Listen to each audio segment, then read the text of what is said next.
A very good morning बच्चे। आई hope आप सब अपने घर में सेफ़ होंगे। आज हम अपना एक नया चैप्टर स्टार्ट कर रहे हैं, that is how do organism reproduce. और आज हम जनरल इंट्रोडक्शन की बात करेंगे। कुछ चीज़ें आप इसमें नई भी पढ़ेंगे। जब हम बात करते हैं बच्चे रिप्रोडक्शन की, तो कहीं ना कहीं आपने अपनी लोअर क्लासेस में रिप्रोडक्शन के बारे में सुना है। What is reproduction? अगर हम क्लास में होते तो बहुत सारे बच्चे शायद इसका आंसर दे देते, that reproduction is the process by which the living organism. और जब बच्चे मैं लिविंग ऑर्गेनिज्म की बात करती हूँ तो it includes every living organism, from micro organism, from plants to animals to all multicellular and unicellular organisms. ये एक ऐसा प्रोसेस होता है जिसमें सारे लिविंग ऑर्गेनिजम्स प्रोड्यूस करते हैं new individuals. They produce new individuals of same species, यानी कि नए इंडिविजुअल बनते हैं और जो सेम स्पीशीज़ के होते हैं। अब इसका क्या मतलब हुआ कि सेम स्पीशीज़ के होते हैं? देखो बच्चे, a dog will give rise to puppies which will be similar to that of dog, तो वो डॉग के जैसे ही दिखेंगे। Humans will give rise to babies, जो कि ह्यूमन्स के जैसे दिखेंगे।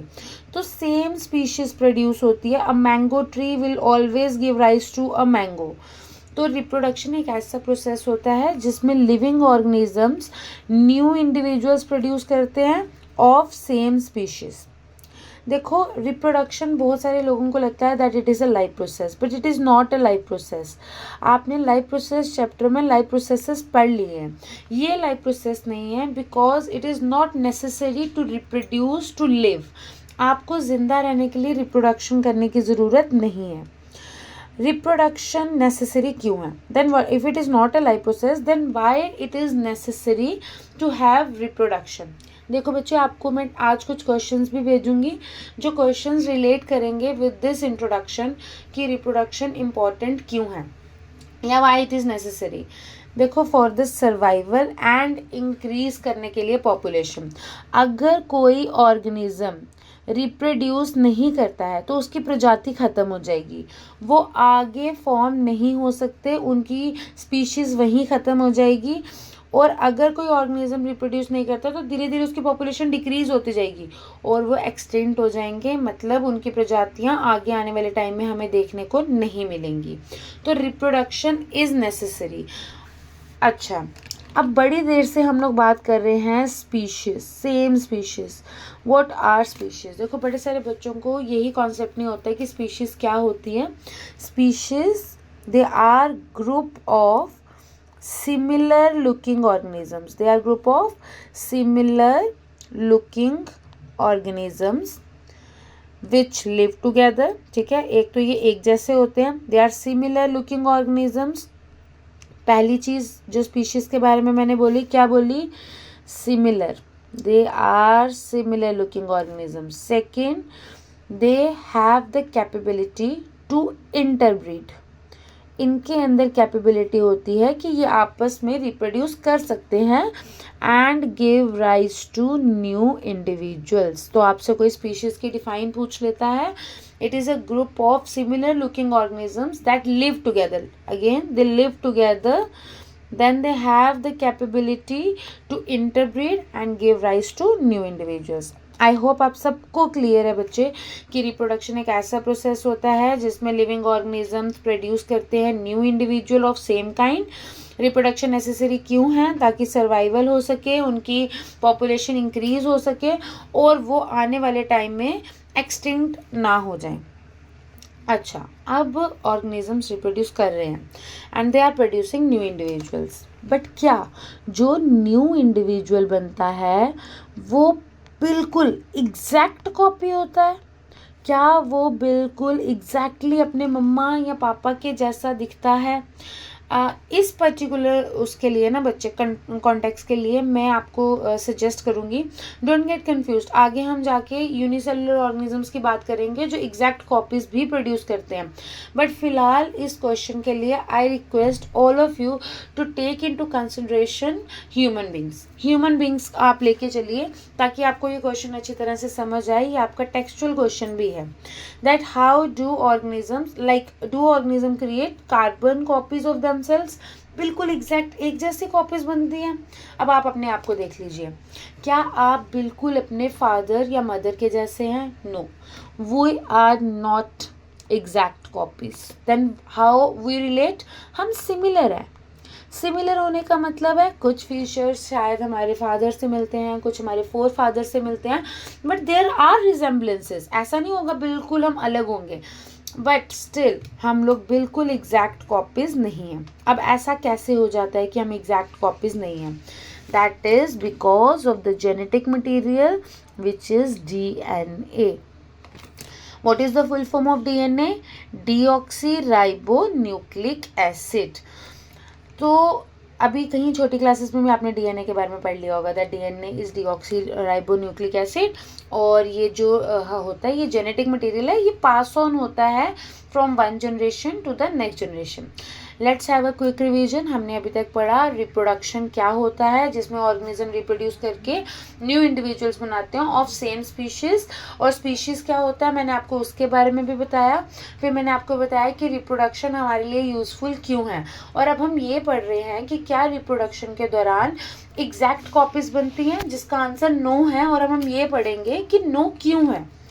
अच्छा, लेके चलते हैं बच्चे। ये मदर है और ये फादर है। मदर का DNA है, ठीक है। Mother is also having DNA, father is also having DNA। और हम ऐसे बोलते हैं कि half of the DNA is coming from the mother, half of the DNA is coming from the father. देखो बच्चे, हाफ DNA मदर और father से कैसे आता है? इनका DNA रेप्लिकेट होता है। जब भी रिप्रोडक्शन का प्रोसेस होता है, मदर का DNA भी खुल जाएगा, फादर का DNA भी खुल जाएगा, और इनमें से कोई एक स्ट्रैंड DNA का अपने आप को क्या करेगा, उसकी कॉपी बनेगी। इसकी भी कॉपी बन जाएगी, इसकी भी कॉपी बन जाएगी, और उसके बाद ये दोनों DNA दोबारा वापस, ये दोबारा मदर के पास चला गया, ये फादर के पास चला गया। तो अब हमारे पास क्या बचा है? ये वाला DNA। तो ये DNA किसके पास जाएगा? ये DNA जाएगा आपकी नेक्स्ट जनरेशन के पास। नेक्स्ट जनरेशन कौन सी है? जो आगे आने वाले है उसमें बन रही है। इसको हम एक और तरीके से समझ सकते हैं। देखो, जब मैंने बोला मदर, फादर और ये जो था ये न्यू ऑफस्प्रिंग है। अब जब भी आप बात करेंगे रिप्रोडक्शन में, तो हम नई प्रजाति बनती है बच्चे, उन बच्चों के लिए ऑफस्प्रिंग वर्ड यूज करते हैं साइंटिफिक टर्म्स में, ठीक है। तो न्यू ऑफस्प्रिंग जो आपका बना, वो ऑफस्प्रिंग जो है उसका DNA ये ऐसे बन के आया। कैसे बना? मैंने आपको क्या बोला? फादर और मदर का DNA ओपन होता है, उनकी कॉपीज जनरेट होती है, DNA रेप्लिकेट होता है, और रेप्लिकेट होने के बाद ये यहाँ आ जाता है न्यू ऑफस्प्रिंग में। अब आप देखो, ये जो DNA बना इसमें कुछ फीचर्स मदर के हैं, और जो नया DNA बन रहे हैं उसमें कुछ फीचर्स फादर के हैं। तो अब जो नया इंडिविजुअल बनेगा वो एग्जैक्ट ना पूरा मम्मा के जैसा होगा, ना एग्जैक्ट पूरा पापा के जैसा होगा।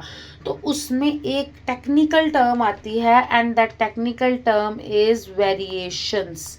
तो क्या प्रोड्यूस होती हैं उसमें? Variations which is required.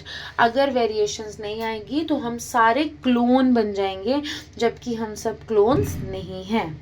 I hope ये कॉन्सेप्ट सबको अच्छी तरह समझ आ गया कि DNA रेप्लिकेट होके आगे आ रहा है, और आधा DNA मदर का, आधा DNA फादर का रेप्लिकेट होके आ रहा है, और इसीलिए हम लोग पूरे एग्जैक्ट कॉपीज नहीं हैं अपने मम्मा पापा के जैसे। हम लोग सिमिलर हैं उनके जैसे, but we are not exact copies. अच्छा, अभी एक और कॉन्सेप्ट पे आते हैं। जैसे अभी देखो बच्चे, मैं ये वो वाले सारे कॉन्सेप्ट्स क्लियर कर रही हूँ जिसकी आज आपको PDF आएगी। DNA प्रेजेंट कहाँ होता है? दिस इज द सेल के अंदर न्यूक्लियस, और न्यूक्लियस के अंदर आप लंबे लंबे से क्रोमैटिन फाइबर्स बनाते हो, जो at the time of cell division chromosome में चेंज हो जाते हैं। इस क्रोमोसोम के अंदर you will be having DNA, और इस DNA के ऊपर प्रेजेंट होती है बच्चे जीन, और ये जीन और या डीएनए पास होता है from one generation to next generation, ठीक है। अब ड्यूरिंग रिप्रोडक्शन ये कॉपीज बनती हैं and they are not similar, that is why we are not purely identical to our parents. ये आपको एक टेक्सचुअल क्वेश्चन होगा एंड आपको इस टेक्सचुअल क्वेश्चन को अच्छी तरह लर्न करना है। This is very very very important question. अब इसी की वजह से क्या आती है, मैंने आपको बताया वेरिएशंस। कोई आपको पूछेगा what are variations, these are certain changes जो आपको देखने को मिलेंगे फादर मदर और हम में। अब ये बहुत इंपॉर्टेंट है, वेरिएशंस आना बहुत इंपॉर्टेंट है। अगेन मैंने आपको बोला हम क्लोन्स बन जाएंगे। दूसरा, ये एवोल्यूशन में हेल्प करती है। अब कैसा एवोल्यूशन, देखो बच्चे, कुछ हम अपने पूर्वजों के जैसे, कुछ हमारी हरकतें हैं बट हम पूरे उनके जैसे नहीं हैं।